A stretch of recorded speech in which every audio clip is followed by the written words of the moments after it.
अब तक कितने उद्योग पढ़ चुके हैं? एक हमने पढ़ लिया है वस्त्र उद्योग ना, वस्त्र उद्योग में हम दोनों पढ़ चुके हैं। एक तो सूती वस्त्र और एक हमें ऊन उद्योग है वो पढ़ चुके हैं। फिर हमने एक कौन सा उद्योग पढ़ लिया? चीनी उद्योग। चीनी उद्योग हमने अब तक 2 उद्योग पूरे कर लिए हैं। और चीनी उद्योग की हमने बात की थी तो पहला कारखाना कहां लगा था? The Mewar sugar mill Bhopal Sagar Chittorgarh में लगा था। और सूती वस्त्र का पहला जो कारखाना है वो कहां लगा था?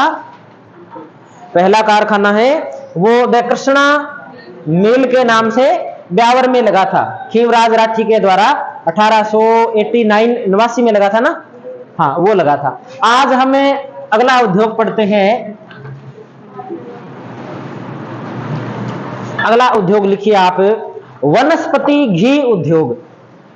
कौन सा उद्योग है? वनस्पति घी उद्योग, जिसे डालडा घी बोलते हैं ना, वो वाला है ये। डालडा नाम से ज्यादा फेमस हुआ था। अब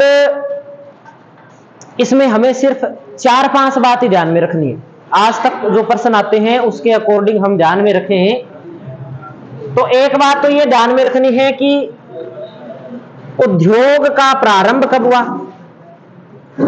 उद्योग का प्रारंभ, इस उद्योग का प्रारंभ होता है 1950 के दशक में।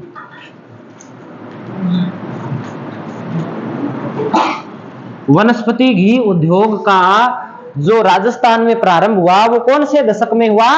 1950 के दशक में इसका प्रारंभ होता है।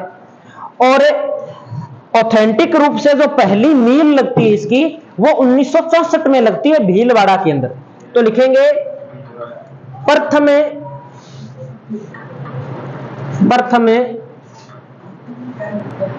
वनस्पति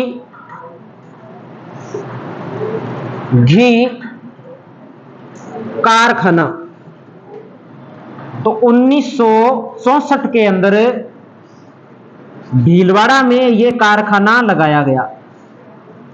ऐसे तो राजस्थान के अंदर वनस्पति घी के खूब कारखाने हैं, लेकिन हमें जो कारखाने पढ़ने हैं वो 3-4 कारखाने ही पढ़ने हैं जो ज्यादातर पूछे जाते हैं। वर्तमान में जो कारखाने हैं वो हम अगर सरकारी मान्यता के अनुसार जो कारखाने हैं उन कारखानों की संख्या है 9। तो हम एक बात तो ये नोट कर देंगे कि वर्तमान में कारखानों की संख्या, तो कितने कारखानों की संख्या है? 9 कारखाने हैं वनस्पति घी के। वर्तमान में कारखानों की संख्या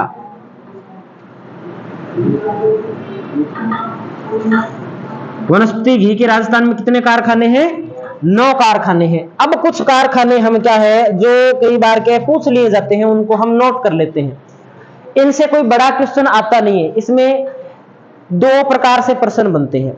या तो प्रश्न बनेगा कि बता दीजिए आप कि जैसे मेहता वेजिटेबल घी का जो कारखाना है वो कहाँ है, या तो ऐसे प्रश्न आ जाता है। कई बार क्या होता है, कई बार ऐसे प्रश्न आता है कि बताइए कि पानी के पंप बनाने का कारखाना, एक कोई जैसे मेहता वेजिटेबल नाम दे दिया, एक नाम दे दिया कि बताओ HMT का कारखाना कहाँ है। एक प्रश्न दे देगा, एक ऑप्शन दे देगा कि अवंती स्कूटर का कारखाना कहाँ है। अब क्या पूछेगा इसमें? या तो पूछेगा कि इनको सही सही सुमेलित करो, इनमें से कौन सा सुमेलित नहीं है, इनमें से कौन कौन सा सुमेलित है। इस प्रकार से यहां से क्या बनते हैं? प्रश्न बनते हैं। ज्यादा जो प्रश्न आते हैं ना वो 3-4 कारखाने एक साथ पूछता है। ये प्रश्न ज्यादा रहता है प्रचलन के अंदर, कोई भी एग्जाम हो, क्योंकि छोटे छोटे कारखाने ज्यादा पूछे जाते हैं। एक सीमेंट का उठा लिया, एक चीनी मिल का उठा लिया, एक वस्त्र मिल का उठा लिया, एक कोई ट्रैक्टर का कारखाना, कोई कार का कारखाना, कोई स्कूटर का कारखाना, एक कोई पानी के पंप का कारखाना। इस प्रकार से प्रश्न आते हैं। तो हम 3-4 कारखाने जो पूछे जाते हैं उनको हम नोट कर लेते हैं। 1 नंबर पे हम नोट करते हैं केसरी वनस्पति घी। केसरी वनस्पति घी,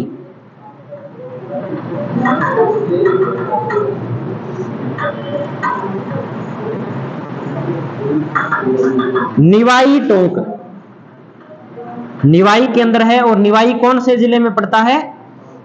टोंक जिले में पड़ता है। दूसरा वनस्पति घी का कारखाना हम नोट करते हैं, महाराजा वनस्पति घी। महाराजा वनस्पति घी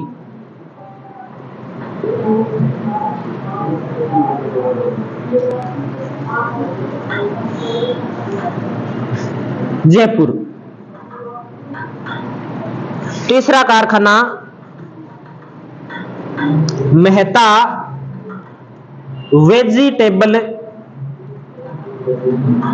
नाम से लगा हुआ है, चित्तौड़गढ़ में। और एक कारखाना हमें ध्यान में रखना है, रोहितासव। वेजिटेबल भी लिखा हुआ आता है, कई बार क्या है वनस्पति घी लिखा हुआ आता है इसके साथ में। रोहितासव वेजिटेबल या वनस्पति घी, तो ये कारखाना भी अपने जयपुर में स्थित है, जयपुर। तो ये 3-4 कारखाने हमें ध्यान में रखने। मैंने ढूंढा तो डालडा का कारखाना भी था, लेकिन मिला नहीं मेरे को, क्योंकि हमारे प्रचलन में जो रहता है ज्यादा, पहले डब्बे आते थे बड़े बड़े और बड़ा बड़ा लिखा होता था डालडा, और वही चलता था, नाम ही वही चलता था। कोई ऐसे मांगते भी नहीं थे कि वनस्पति घी चाहिए, डालडा का नाम चलता था सीधा। लेकिन उसका कारखाना पता नहीं राजस्थान में है नहीं, या कोई चल चला के बंद हो गया। तो ये कर लिया होगा नोट सभी ने। अगला कारखाना पढ़ते हैं हम इसके बाद,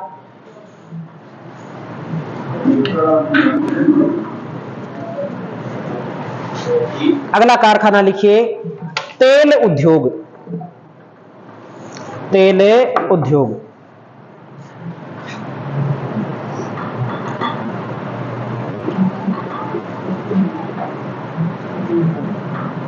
तेल उद्योग में सिर्फ हमें 2 बातें ध्यान में रखनी है।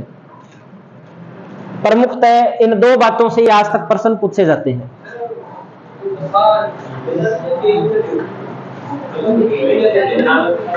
भी मेरे हिसाब से तो, मेरे को तो लगता है डालडा घी में ज्यादा होती है, क्योंकि उसको खाते हैं वो फूलते ज्यादा है।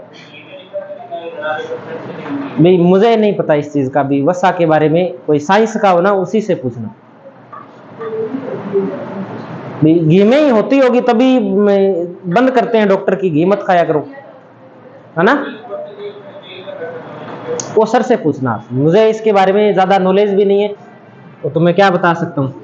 मैं तो ये बता सकता हूँ कि कारखाने कहाँ कहाँ है ना, ये यहाँ पे है। और हम पढ़ रहे थे, एक तो हमें पढ़ना है वीर बालक तेल, वीर बालक छाप तेल।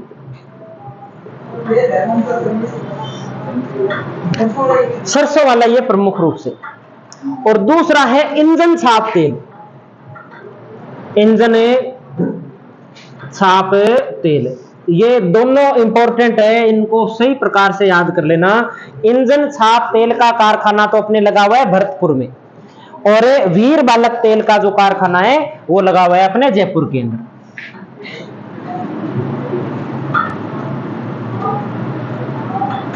तो हमने अब तक 2 उद्योगों की बात की है, और 2 उद्योगों में लगभग हमने 6 कारखाने पढ़े हैं, और 6 के 6 इंपॉर्टेंट है। केसरी घी तो कहाँ का है? निवाई टोंक का है। महाराजा घी और रोहितासव घी है, ये कहाँ का है? ये जयपुर का है। और मेहता वेजिटेबल वाला है, वो कहाँ है? चित्तौड़गढ़ का है।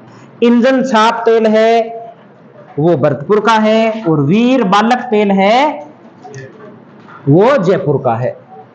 भरतपुर वाला तो हम ऐसे याद रख सकते हैं कि रेल के कोई डिब्बे डुब्बे बनाने का कारखाना है, तो हो सकता है कि इंजन रेल में लगता है, तो उस प्रकार से किसी प्रकार से जोड़ के याद रख सकते हैं। और दूसरा कौन सा है? वीर बालक। तो ये वीर बालक कौन है? मिर्जा राजा मान सिंह की फोटो लगी होती है, ऐसे मान लो इस पे, ऐसा है वो वीरपुरा। देखते ही डरता है सामने वाला, है ना। वीर बालक तेल, बोतल ऐसी होगी।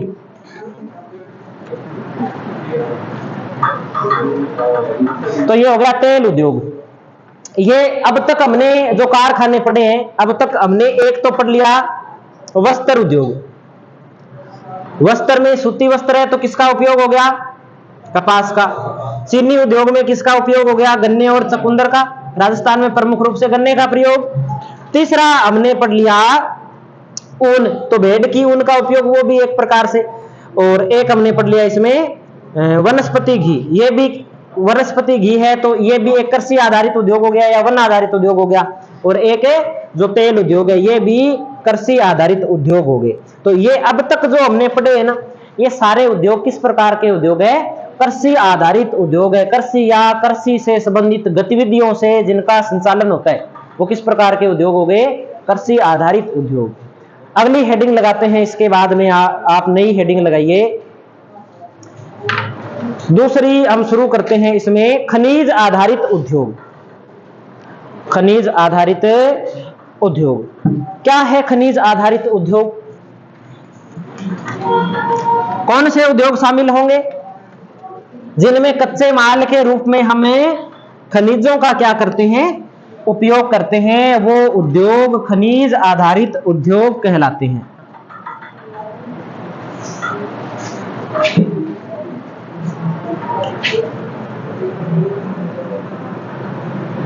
खनिज आधारित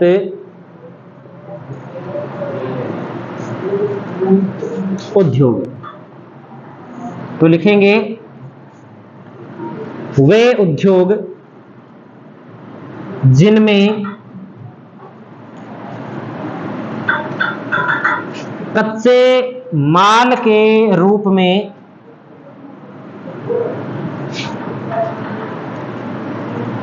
खनिज आधारित उद्योग वे उद्योग जिनमें कच्चे माल के रूप में खनिजों का प्रयोग किया जाता है। खनिजों का प्रयोग किया जाता है। कौन से उद्योग कहलाएंगे? वो खनिज आधारित उद्योग कहलाएंगे, क्योंकि कच्चे माल की प्राप्ति कहां से हो रही है? खनिजों से हो रही है। कौन कौन से उद्योग शामिल होते हैं? अब्रक ईंट उद्योग हो गया, संगमरमर उद्योग हो गया, ग्रेनाइट उद्योग हो गया, सीमेंट उद्योग हो गया, कांच उद्योग हो गया, ये सारे के सारे रत्न आभूषण उद्योग हो गया। ये सारे के सारे किस में शामिल होंगे? ये खनिज आधारित उद्योग में शामिल होंगे। रत्न आभूषण उद्योग है, सोना है तो सोना क्या है? खनिज है, खनिज आधारित उद्योग है। संगमरमर है तो संगमरमर एक खनिज है। ग्रेनाइट भी एक खनिज है। सीमेंट के अंदर बालू का पत्थर, चूना पत्थर या कोई और चीज का उपयोग होता है तो वो सब भी क्या है? खनिज है। तो हम एक नंबर पे इसमें पढ़ते हैं अब्रक ईंट उद्योग। अब्रक ईंट उद्योग। अब्रक ईंट उद्योग क्या है? तो अब्रक खनिज का उपयोग करके ईंट बनाने का जो उद्योग है उसे किस नाम से जानते हैं? अब्रक ईंट उद्योग के नाम से जानते हैं। कहां है ये खनिज? तो ये भीलवाड़ा के आसपास वाले क्षेत्र में ज्यादा मिलता है और ये एक विद्युत रोधी खनिज है। तो लिखेंगे इस खनिज का जो विकास है, या अपने ऐसे कहें कि ये खनिज भीलवाड़ा में पाया जाता है, इसलिए इस उद्योग का विकास भी कहां हुआ है? भीलवाड़ा में हुआ है। तो लिखेंगे यह विद्युत रोधी खनिज है। हाँ जी, तापरोधी भी है, विद्युत रोधी भी है। तापरोधी भी है और विद्युत रोधी भी है। और जो अब्रक है, इस अब्रक का जो चूर्ण होता है उसे माइका के नाम से जानते हैं। जब ईंट बनाते हैं तो इसे तोड़ा जाता है पहले, तो इसे अब्रक को अपने क्या बोलते हैं? अब्रक को माइका भी कहा जाता है। एक ये बात भी हम ध्यान में रख लेंगे, अब्रक को माइका भी कहा जाता है।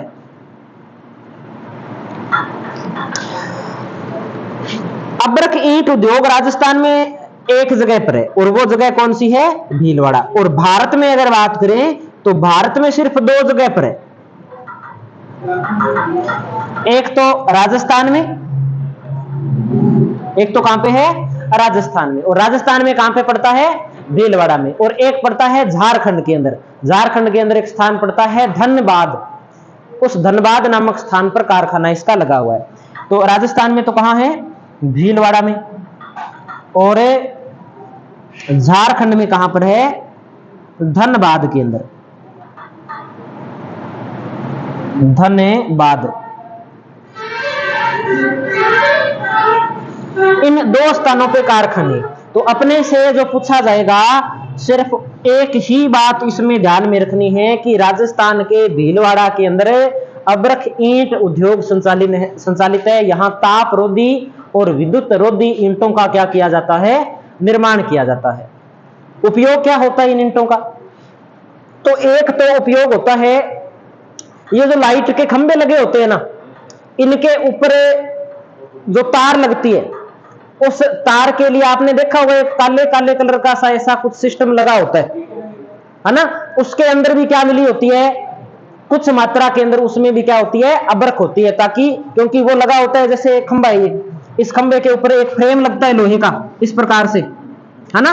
और इस फ्रेम के ऊपर कुछ इस प्रकार से लगा होता है और इसके ऊपर तार लगा होता है, ताकि जो करंट है वो इसके अंदर न आए।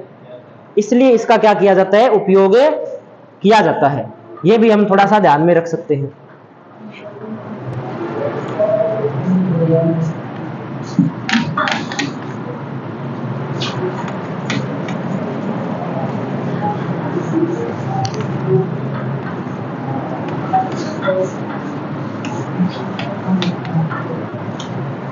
बस ये अपने एक उद्योग इसमें कंप्लीट हो गया, अब्रक ईंट उद्योग। अगला उद्योग इसमें लिखते हैं रत्न आभूषण उद्योग। रत्न आभूषण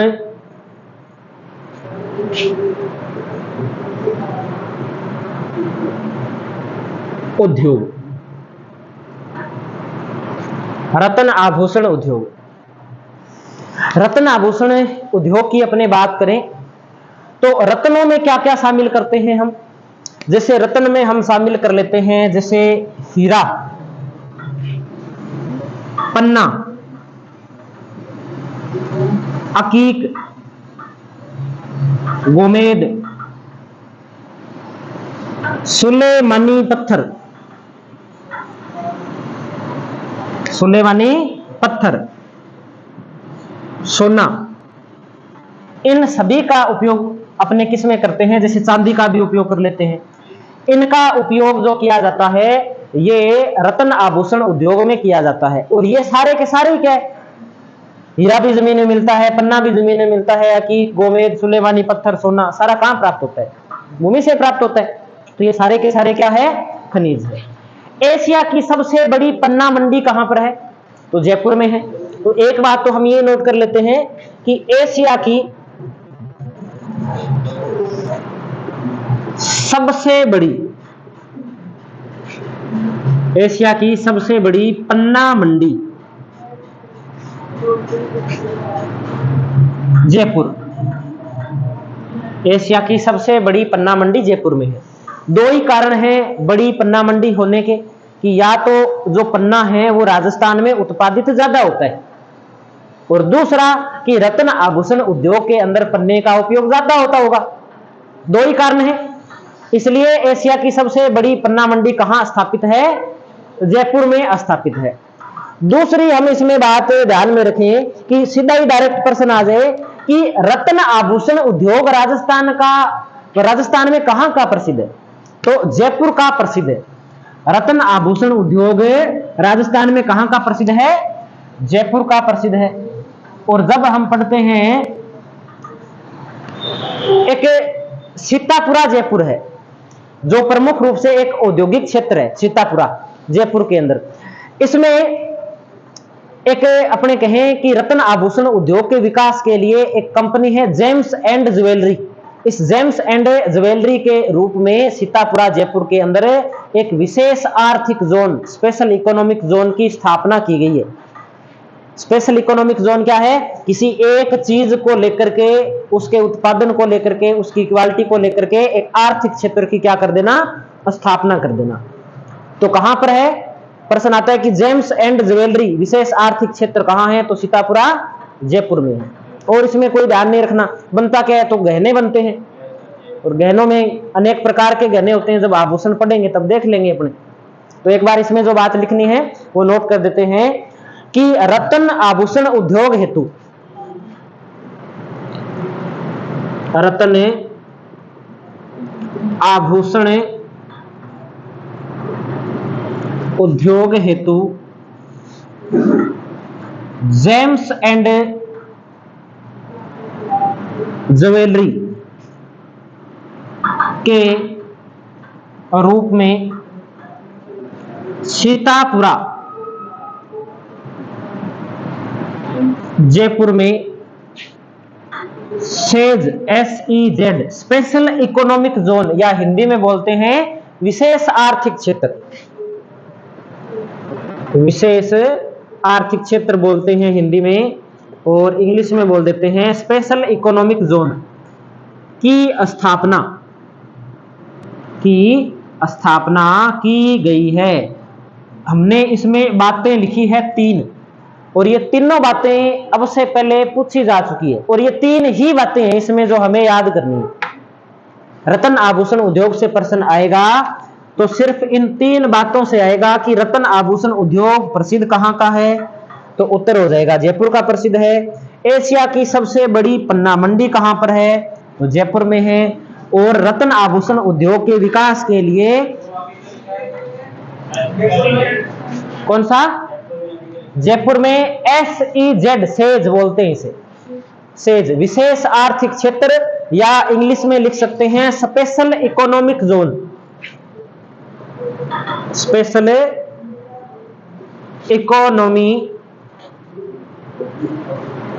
इकोनॉमिक जोन, सेज की फुल फॉर्म है, ये स्थापित किया गया है जेम्स एंड ज्वेलरी के रूप में। ये बात हमें ध्यान में रख लेंगे। तो कितने उद्योग हो गए अभी तक अपने खनिज आधारित उद्योगों में? 2 उद्योग हमने पढ़ लिए। पहले उद्योग में तो सिर्फ बात यही ध्यान रखनी थी कि अब्रक ईंट उद्योग है, विद्युत रोधी खनिज है, भीलवाड़ा के अंदर अब्रक मिलती है, और भीलवाड़ा के अंदर ही अब्रक ईंट उद्योग स्थापित किया गया है। और दूसरा हमने पढ़ लिया रत्न आभूषण उद्योग, तो जयपुर का प्रसिद्ध है, पन्ना मंडी जयपुर में है, और जेम्स एंड ज्वेलरी के द्वारा सीतापुरा जयपुर में इसकी स्थापना, सेज की स्थापना की गई है। अगला पढ़ते हैं हम इसके बाद में संगमरमर व ग्रेनाइट उद्योग, संगमरमर व ग्रेनाइट उद्योग, ये नोट कर लिया सभी ने? संगमरमर व ग्रेनाइट उद्योग। एक तो थोड़ा सा हम ये समझ लेते हैं कि संगमरमर कैसे बनता है, और एक थोड़ा सा हम ये समझ लेते हैं कि ग्रेनाइट कैसे बनता है। थोड़ा सा समझ लेते हैं क्योंकि ये काम की चीज है, अपने काम आ ही जाएगी, कहीं ना कहीं आ ही जाएगी ये काम। संगमरमर देखा है आपने? ये संगमरमर ही तो लगा हुआ है। ग्रेनाइट ये इनके बीच में जो भरा हुआ है ये क्या है? ये ग्रेनाइट नहीं है क्या? हाँ ये ग्रेनाइट है। ये कौन सा है? तो यही तो भरा हुआ है काट के बीच में, या कोई दाना दूना वो दूसरा है ये? अच्छा, इसमें देखो अंतर क्या है। सबसे पहले ग्रेनाइट को समझते हैं। चट्टान होती है 3 प्रकार की। सबसे पहली जो चट्टान बनी थी वो कौन सी चट्टान है? आग्नेय चट्टान है। आग्नेय चट्टान पृथ्वी के अंदर है, पृथ्वी के अंदर से गर्म है, और वो गर्म चट्टान कई बार के बाहर आने का प्रयास करती है। जब ये चट्टान बाहर आती है ना, तो क्या है, कई बार सारी चट्टान है वो पृथ्वी से बाहर आ नहीं पाती। ये यहाँ पे मैग्मा का भंडार है, ये इस नली के माध्यम से या कोई ज्वालामुखी उद्गार हुआ उसके माध्यम से बाहर आने का क्या करती है? प्रयास करती है। लेकिन ये पूर्ण रूप से क्या सारा मैग्मा बाहर आ नहीं पाता। कुछ मैग्मा मान लीजिए आपकी इस क्षेत्र के अंदर यहां पर जमा हो जाता है, इसमें इस नली के अंदर। अब धीरे धीरे से ऊपर हो सकता है कि इस चट्टान का क्या हो जाए, यहां से अपर्दन हो जाए। अपर्दन हो गया तो अब ये वाला भाग बाहर दिखाई देने लगता है, कई बार नहीं भी दिखाई देता। तो ये भाग क्या है? जो लावा पहले बाहर आया इस नली से ऊपर आया, ऊपर आके ऐसे फैल गया, तो ये जल्दी क्या हो गया, ठंडा हो गया। इससे तो जो चट्टान बनी वो कौन सी चट्टान बनी, बेसाल्ट। कौन सी चट्टान बनी है, बेसाल्ट। लेकिन जो लावा पृथ्वी के अंदर रह गया ना, अब मुझे बताओ कि चाय है वो थाली में जल्दी ठंडी होती है या थर्मस में? थाली वाली तो ठंडी हो गई, उससे क्या बन गया, बेसाल्ट बन गया, अचानक से ठंडी हो गई। तो किसी भी प्रकार के कोई रवे का कोई मजबूत चट्टान नहीं बनी, उसे क्या बोलते हैं, बेसाल्ट चट्टान बोलते हैं। और जो चट्टान अंदर रहेगी वो क्या होगी, अब धीरे धीरे ठंडी होगी, धीरे धीरे ठंडी होगी तो मजबूत चट्टान बनेगी। और ये जो चट्टान बनती है ना, ये चट्टान कौन सी चट्टान होती है, ग्रेनाइट चट्टान होती है। ठीक है, तो ग्रेनाइट चट्टान तो किस चट्टान का उदाहरण है, आग्नेय चट्टान, आग्नेय प्रकार की चट्टान है वो कौन सी है, ग्रेनाइट चट्टान है। बेसाल्ट भी आग्नेय और ये भी आग्नेय। अब बात आती है संगमरमर की। चूना का नाम सुना है, चूना पत्थर होता है। ये चूना पत्थर क्या होता है, ये पृथ्वी के अंदर पाया जाता है, पृथ्वी के अंदर पाया जाता है। कभी भूकंप आता है, कोई और कोई क्रिया होती है, भूसंकलन होता है, तो ये जो चूने की परतें होती है, ये क्या होता है, इनमें या तो इन पर कोई दबाव लगता है, इधर से दबाव लग रहा है, इधर से दबाव लग रहा है, या कोई इधर से दबाव लग रहा है। और पृथ्वी के अंदर है तो इसमें तापमान भी पृथ्वी के अंदर जाने पर क्या होता है, ज्यादा होता है। ज्यादा दबाव लगने के कारण, ज्यादा तापमान होने के कारण, या कोई भूकंप आदि की क्रिया होने के कारण कि ये और नीचे चला जाए, पृथ्वी के अंदर चला जाए, पृथ्वी के अंदर जाएगा तो सीधी सी बात है कि ऊपर और ज्यादा दबाव लगेगा, नीचे जाएगा तो। और संपीड़न का बल है जो आपस में इधर उधर से अगर कोई बल लगेगा तो इसका रूप परिवर्तित हो जाएगा और ये क्या बन जाएगा, संगमरमर बन जाएगा। तो संगमरमर है वो चूना पत्थर से बनाए, चूना पत्थर से बनाए। चूना पत्थर तो अवसादी चट्टान है और इसका रूप परिवर्तित हो गया ताप और दाब के कारण, इसलिए ये अपने संगमरमर किस प्रकार की चट्टान हो जाती है, रूपांतरित या कायांतरित चट्टान बन जाती है। अब इनका उपयोग क्या है, इनका उपयोग है भवन निर्माण में। भवन निर्माण में इनका प्रमुख रूप से उपयोग किया जाता है। राजस्थान में हमें तो ये पढ़ना है कि ये कहां ज्यादा निकाला जाता है, इनकी प्रोसेसिंग इकाइयां ज्यादा कहां पर है, ये दो तीन बातें हमें ध्यान में रखनी है। तो हम नोट करते हैं इसमें, लिखिए राजस्थान में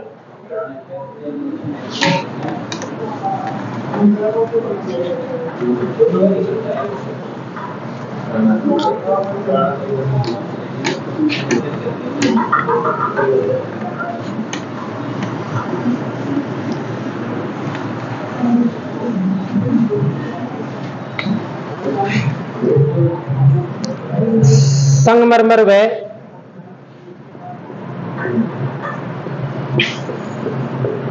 ग्रेनाइट उद्योग।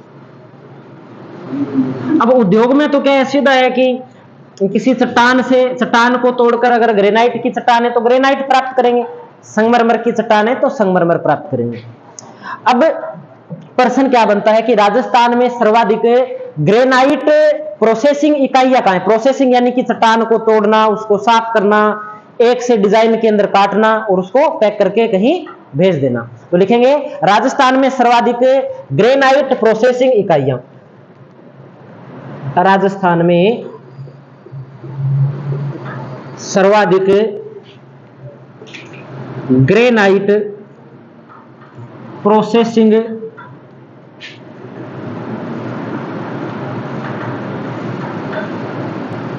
इकाई। भी राजस्थान में कौन सा जिला है जहां पर ग्रेनाइट की प्रोसेसिंग इकाइयां सबसे ज्यादा है, तो सबसे ज्यादा तो है एक नंबर पे तो आता है इसमें जालोर। तो हम एक नंबर पे नोट करेंगे सबसे पहले जालोर, तो लिखेंगे जालोर,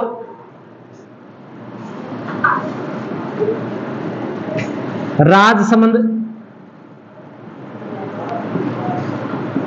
पाली, सिरोही। कुछ एक दो खाने अपने देखें तो बाड़मेर के आसपास भी, बालोतरा के आसपास भी इस प्रकार की जो खाने हैं वो अपने को ये प्रोसेसिंग की जो इकाइयां हैं वो मिल जाएगी। जहां खाने होंगी वहां ही इनकी क्या होंगी, प्रोसेसिंग इकाइयां होंगी। तो ये प्रमुख क्षेत्र है। जहां पर क्या है, ज्यादा प्रोसेसिंग इकाइयां पाई जाती है। दूसरी हम बात करते हैं कि राजस्थान के अंदर ग्रेनाइट मंडी कहां पर है, तो लिखिए ग्रेनाइट मंडी। ग्रेनाइट मंडी, तो ग्रेनाइट मंडी है किशनगढ़ के अंदर। ग्रेनाइट मंडी किशनगढ़।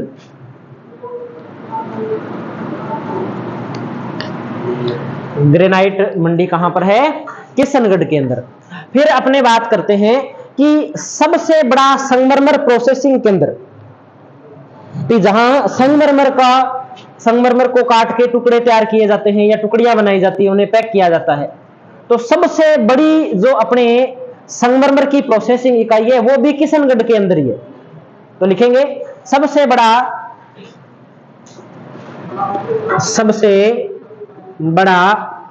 संगमरमर, सबसे बड़ा संगमरमर प्रोसेसिंग केंद्र, सबसे बड़ा संगमरमर प्रोसेसिंग केंद्र, तो यह भी किशनगढ़ है।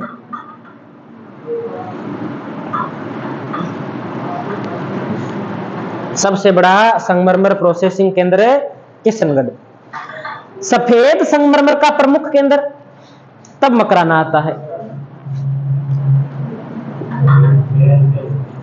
सफेद संगमरमर का प्रमुख केंद्र मकराना, और मकराना कहां है, नागौर में। फिर अपने राजस्थान के अंदर क्या संगमरमर से मूर्ति बनाई जाती है। कई बार प्रश्न आता है कि संगमरमर मूर्ति उद्योग राजस्थान में कहां का प्रसिद्ध है, तो जयपुर का प्रसिद्ध है। तो लिखेंगे संगमरमर मूर्ति उद्योग, संगमरमर मूर्ति उद्योग।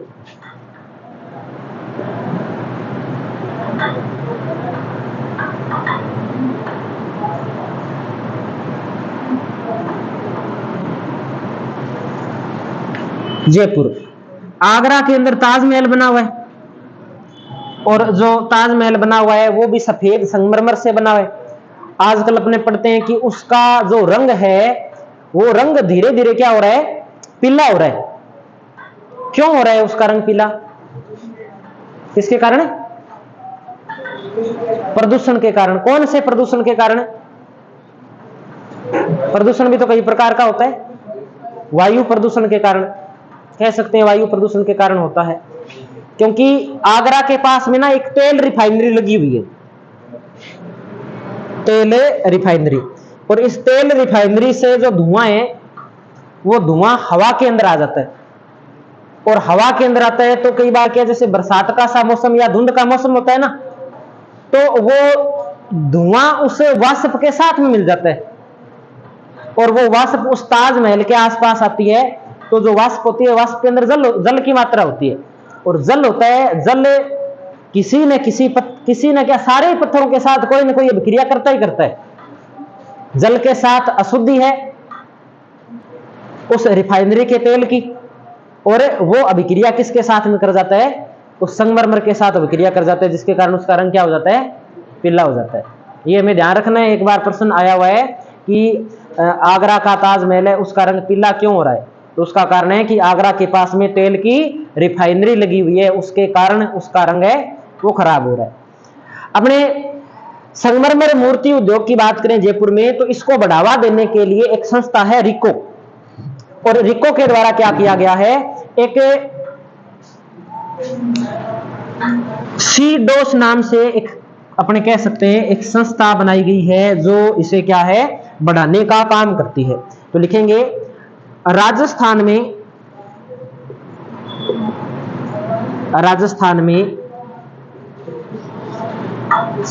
संगमरमर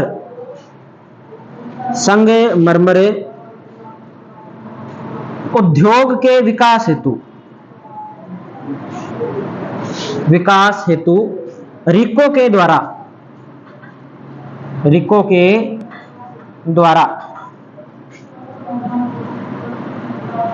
सीडोस की स्थापना की गई है। सीडोस की स्थापना की गई है। क्या है सीडोस? तो सीडोस की फुल फॉर्म है सेंटर फॉर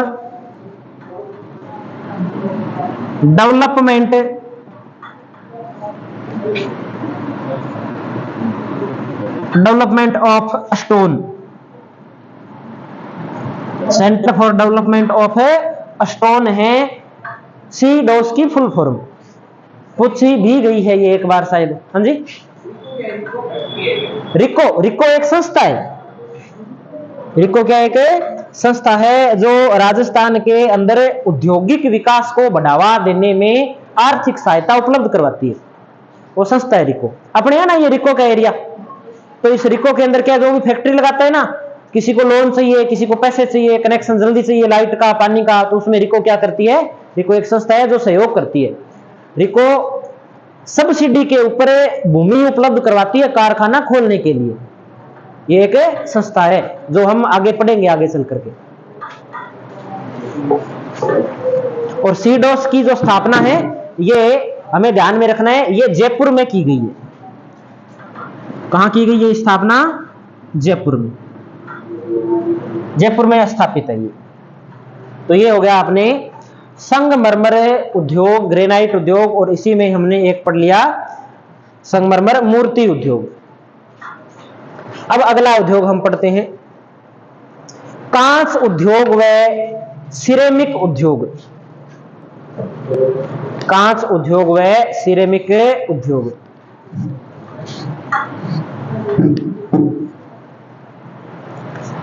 वैसे तो ज्यादा अंतर नहीं है दोनों में, और अगर देखें तो कुछ अंतर भी मिलता है इसमें। पहले कांच उद्योग पढ़ते हैं हम।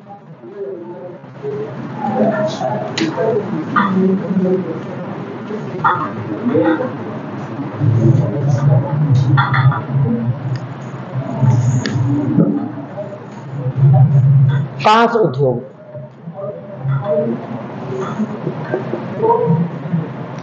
कांच उद्योग राजस्थान में कहां विकसित हुआ है? अलवर में विकसित हुआ है, धौलपुर में भी विकसित हुआ है, कोटा में भी विकसित हुआ है, कई जगहों पर यह विकसित हुआ है।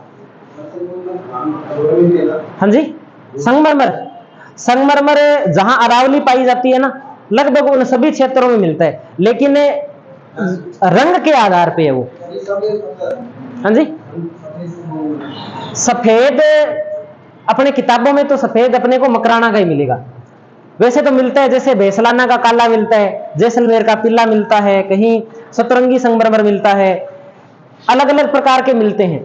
लेकिन अगर सफेद संगमरमर की जब बात आती है ना, तब अपने किताबों में अपने को उत्तर करना होता है, वो मकराना ही करना होता है। जब खनिज पढ़ेंगे तब मैं आपको 10 प्रकार का संगमरमर लिखा दूंगा, यहां पे काम की बात नहीं है ना। इसमें देखते हैं अपने कच्चा माल। कच्चे माल के रूप में एक तो इसमें सिलिका सैंड की आवश्यकता होती है, एक इसमें चाहिए होता है सोडा सल्फेट। सोडा सल्फेट, ये दो तो इसके अंदर क्या है? प्रमुख तत्व है। एक सोरे की मात्रा का भी इसमें क्या किया जाता है? उपयोग किया जाता है। अब सबसे ज्यादा जो इसमें इंपॉर्टेंट है वो है सिलिका। और सिलिका राजस्थान में कहां कहां मिलती है? तो जयपुर में, सवाई माधोपुर में, बूंदी में और बीकानेर में सिलिका प्राप्त होती है। सिलिका कहां मिलती है हमें? तो जयपुर में, सवाई माधोपुर में भी सिलिका की मात्रा प्राप्त होती है, सिलिका खनिज मिलता है। बूंदी में भी सिलिका खनिज मिलता है, और एक मिलता है अपने बीकानेर में। अब प्रश्न आता है कि सिलिका होती कैसी है? रेत देखिए कभी? रेत के अंदर एक चमकीला सा तत्व होता है, वो क्या है? वो सिलिका है। और उसी सिलिका से क्या बनाया जाता है? कांच या शीशा बनाया जाता है। तो बीकानेर में रेत की कोई कमी है नहीं। इधर अपने खाजूवाला से आगे जाते हैं तो इधर खूब फैक्ट्रियां लगी हुई है सिलिका निकालने की, मिट्टी से छोटे छोटे कारखाने से लगे हुए हैं। तो वहां पे क्या तैयार की जाती है, सिलिका निकाली जाती है मिट्टी से। तो ये प्रमुख क्षेत्र है जहां पर सिलिका प्राप्त की जाती है। अब अपने तो कोई कांच का कारखाना है नहीं, तो ये सिलिका कहां जाएगी, जहां राजस्थान के अंदर कांच के बड़े कारखाने लगे हुए हैं वहां पर इस सिलिका का क्या किया जाता है, कच्चे माल के रूप में उपयोग किया जाता है। जैसे फैक्ट्री की अपने बात करें तो हम 1 नंबर पे इसमें फैक्ट्री देखते हैं, Dholpur glass factory. Dholpur glass factory कहां है? धौलपुर ग्लास फैक्ट्री धौलपुर में है।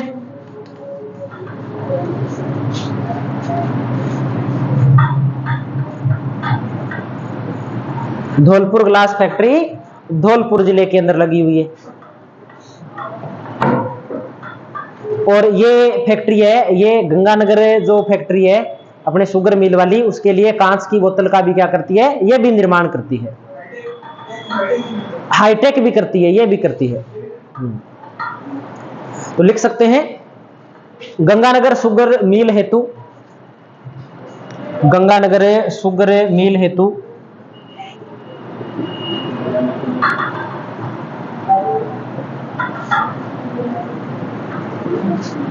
कांच की बोतल का निर्माण,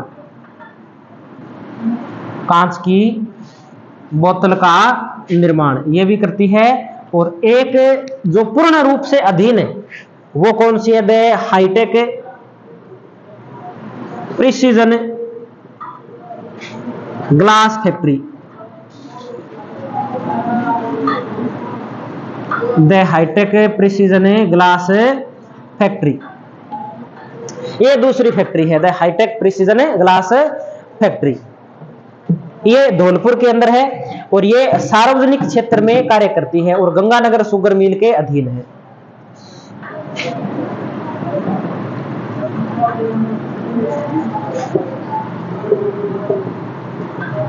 गंगानगर शुगर मिल के अधीन।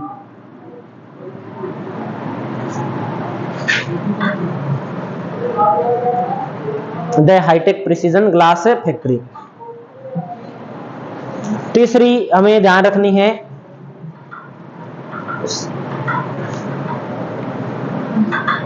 कोटा के अंदर एक कारखाना लगा हुआ है जो सैमसंग कंपनी की पिक्चर ट्यूब का कारखाना है।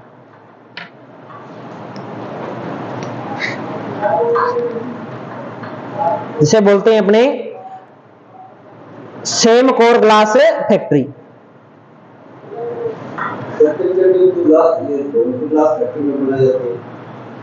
ये हमारी किताबों में नहीं लिखा हुआ, ये बनाई जाती होगी, मैं मना नहीं करता किसी भी चीज के लिए, लेकिन अपनी किताब में लिखा हुआ नहीं, कोई एक भी किताब में नहीं लिखा हुआ।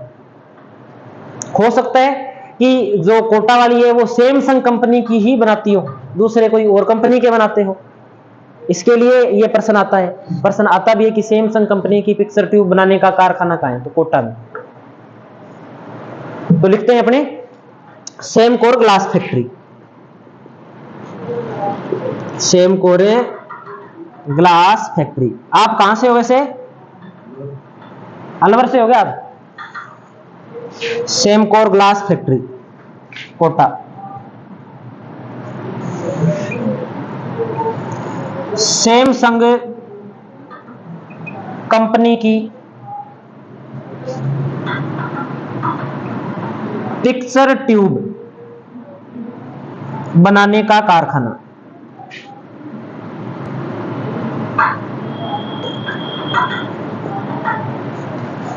तो वो अपने अलवर के अंदर वो भूतिया किला है, उसमें भूत बात रहते हैं, ऐसे ही है वो रहते हैं?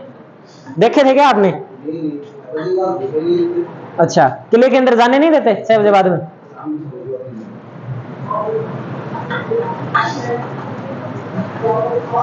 अगला कारखाना हम लिखते हैं Saint Gobain glass factory. 4 number पे Samcor glass factory Kota Samsung company की पिक्चर ट्यूब बनाने का कारखाना। सैमसंग, हाँ हाँ Samsung Samsung.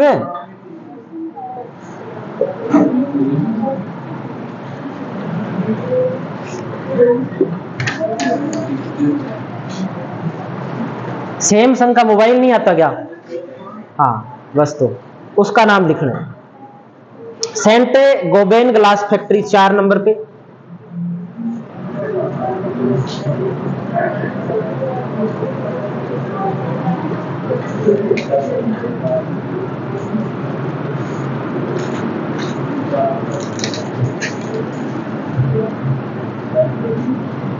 Saint Gobain glass factory कहां है? कहरानी के अंदर। पहले तो कहरानी कहां पड़ता था? पहले तो कहरानी अलवर में ही था, अब कहां है कहरानी? आप बताओ अलवर वालों। खेरथल तिजारा में आ गया वर्तमान में। इसके कारखाने 2 लगे हुए हैं अपने जो गोबेन ग्लास फैक्ट्री है, एक तो इसका कारखाना है कहरानी के अंदर, और एक इसका जो कारखाना अपने को मिलता है वो मिलता है भिवाड़ी के अंदर। मेरे हिसाब से दोनों ही अब कहा आगे खेरथल तिजारा के अंदर आ गए। खेरथल तिजारा,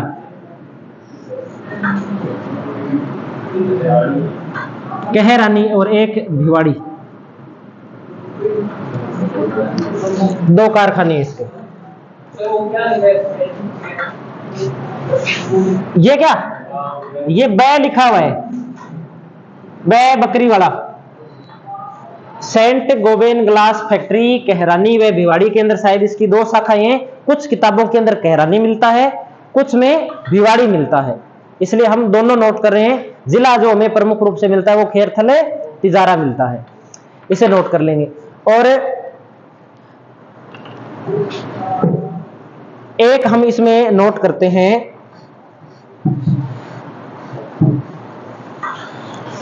ये अपने वो कांच के अपने कार के शीशे बनाने का कारखाना है ना, आपने पढ़ा होगा। ये कार के शीशे बनाने का कारखाना है ये प्रमुख रूप से। विदेशी कंपनी है ये, शायद फ्रांस की कंपनी है जो यहाँ पे कारखाना लगा रखा है, जो सेंट गोबेन वाला कारखाना है, विदेशी कंपनी के द्वारा लगा हुआ है। एक कारखाना लिखिए आप, boss and Lomb factory, boss and Lomb factory. ये चश्मे के कांच बनाने का कारखाना है, भिवाड़ी के अंदर स्थित है। या हम ऐसे लिख सकते हैं, चश्मे के लेंस बनाने का कारखाना।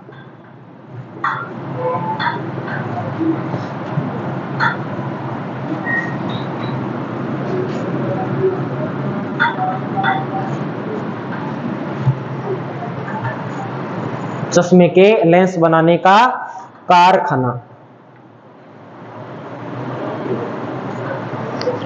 और एक बात हम इसमें और लिखेंगे कि राजस्थान में कांच उद्योग का प्रमुख केंद्र, तो राजस्थान में कांच उद्योग का प्रमुख केंद्र है धौलपुर। राजस्थान में कांच उद्योग का प्रमुख केंद्र धौलपुर। राजस्थान में कांच उद्योग का प्रमुख केंद्र धौलपुर। इसी के साथ में अपने कांच उद्योग तो हो जाता है कंप्लीट, और कांच उद्योग के साथ में हम एक उद्योग और पढ़ेंगे, सिरेमिक उद्योग।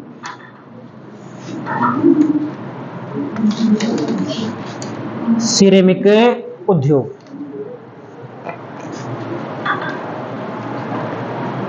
टाइम हो गया पढ़े, अभी रिपीट कर लें थोड़ा सा। तो बताओ, पहला वनस्पति घी का कारखाना कब लगा था? 1964 में भीलवाड़ा में लगा था। हमने उसके बाद में जैसे पढ़े थे कि कुल 9 कारखाने हैं राजस्थान के अंदर इसके वनस्पति घी के। और फिर हमने इसमें आगे पढ़ा था तेल उद्योग के अंदर 2 कारखाने पढ़े हमने। एक तो वीर बालक तेल जो जयपुर का है, हमने एक फोटो भी बनाई थी, याद हो गया होगा।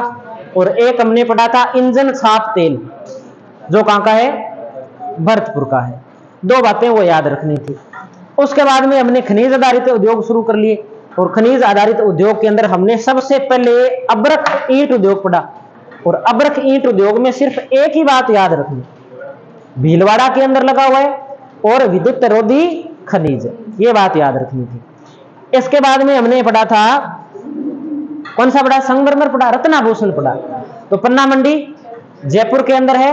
और फिर हमने एक बात इसमें यह पढ़ ली थी कि राजस्थान के अंदर इस उद्योग को बढ़ावा देने के लिए सीतापुरा जयपुर के अंदर जेम्स एंड ज्वेलरी के द्वारा, या जेम्स एंड ज्वेलरी के रूप में किसकी स्थापना की गई है, सेज की स्थापना की गई है, स्पेशल इकोनॉमिक जोन की। इतनी ही बात प्रमुख रूप से याद करनी थी।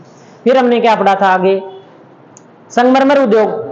तो संगमरमर उद्योग में हमने बात की कि जो ग्रेनाइट की सर्वाधिक इकाई है, जालोर में है, पाली में है, सिरोही में है, राजसमंद में है, बाड़मेर के अंदर है।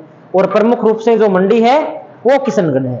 सफेद संगमरमर के लिए मकराना प्रसिद्ध है, और संगमरमर की सबसे बड़ी प्रोसेसिंग इकाई भी कहां लगी हुई है, किशनगढ़ में ही लगी हुई है। फिर क्या पढ़ा था, फिर संगमरमर मूर्ति उद्योग पढ़ा था। संगमरमर मूर्ति उद्योग जयपुर का प्रसिद्ध है, और इसको बढ़ावा देने के लिए रिको के द्वारा सीडोस, सेंटर फॉर, अपने क्या था, सीडोस की फुल फॉर्म थी centre for development of stone, ये इसकी फुल फॉर्म थी। एक ये शब्द हमें याद रखना था इसमें। और यहाँ पे क्या था, इसके बाद में आगे हमने कांस उद्योग पढ़ लिया। कांस उद्योग में सिलिका प्रमुख है, सोडा सल्फेट है, सोरा आवश्यक तत्व है, जिसमें हमने पढ़ लिया कि जो सिलिका है वो कहाँ कहाँ मिलती है, तो जयपुर में है, बूंदी में है, और एक कहाँ है, एक बीकानेर के अंदर है, और एक सवाई माधोपुर में है, यहाँ पर सिलिका मिलती है। और फिर हमने कारखानों की बात कर ली, एक धौलपुर जो कारखाना है कांस उद्योग वो पढ़ लिया। दूसरा यहाँ पर जो दूसरा कारखाना था हाईटेक प्रिसीजन ग्लास फैक्ट्री पढ़ लिया। फिर सेमकोर वाला कोटा के अंदर सैमसंग कंपनी की पिक्चर ट्यूब का कारखाना पढ़ लिया। सेंट ग्रोबेन वाला कहरानी और भिवाड़ी के अंदर खेरथल तिजारा में पढ़ लिया। बॉस एंड लोम कंपनी है, वो कहाँ पे है, अपने भिवाड़ी के अंदर है। और क्या कर, बहरोड अपने कहाँ पे है, ये भिवाड़ी के अंदर, ये और चश्मे के लेंस बनाती है। और इस उद्योग के विकास के अंदर प्रमुख रूप से प्रमुख केंद्र है कांस उद्योग का, वो कहाँ है, धौलपुर में। कल पढ़ेंगे अपने सिरेमिक उद्योग। बस इतनी गिनी चुनी 10-15 बातें हैं जो हमें अंगुलियों पे याद कर लेनी है। इन्हीं बातों से प्रश्न आता है, बाकी ज्यादा कोई कचरा याद करने का मतलब नहीं है। प्रश्न तो इन्हीं बातों से आते हैं। नहीं तो आप देख लेना, हमने अब तक जो पढ़ा है उनमें से प्रश्न आए होंगे। जो जो उद्योग पढ़े हैं उन उद्योगों के प्रश्न देखना आप भी, क्या हमने जो बात पढ़ी है उनसे वो प्रश्न हो रहे हैं कि नहीं हो रहे। आसानी से हो जाएंगे, इतने ही प्रश्न बनते हैं। आप 2 मिनट में अब पानी पी लो, फिर आपकी आगे